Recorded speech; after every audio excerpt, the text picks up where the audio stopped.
The great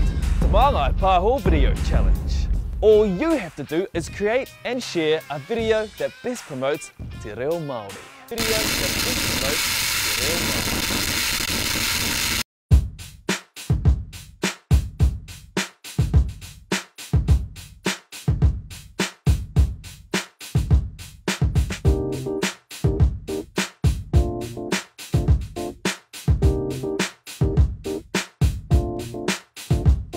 Hara mai, hau mai, kiro whare kau wari Wari monga take o te ao mo te haki Ruana te whenua whakao, horu ai moko parere ai Mena whakai tau toko ai Koa hau te tāne puro, tiru ngā te mira Papa pata pata tiri, ka ika te uira Umera te reo o ngā tūpuna Kia rangona te reo ki ngā hau e whahau Kani miki miki pata tōho pe Ko te kai toki rau petu, ke roto i te whare Tapu reo puri tia kia mai Raro i te maru o rangi tūmau Tere ana ngā wai o rua māhanga Uta ki te moana, whati ana Te reo tuatahi tēnei whenua Rangi ki runga hiki ki pāpā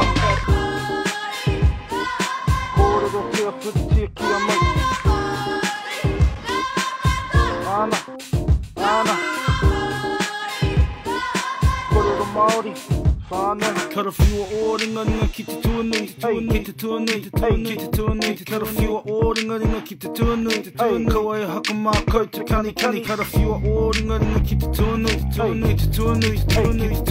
Kara whiua o ringa ki te tuanui Kōrero tia o te reo Māori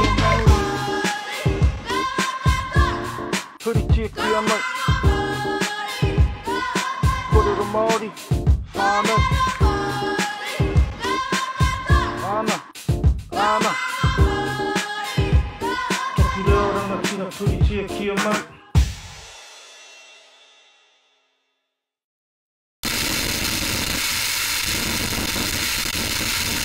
E ora ai te reo, whiua ki te ao.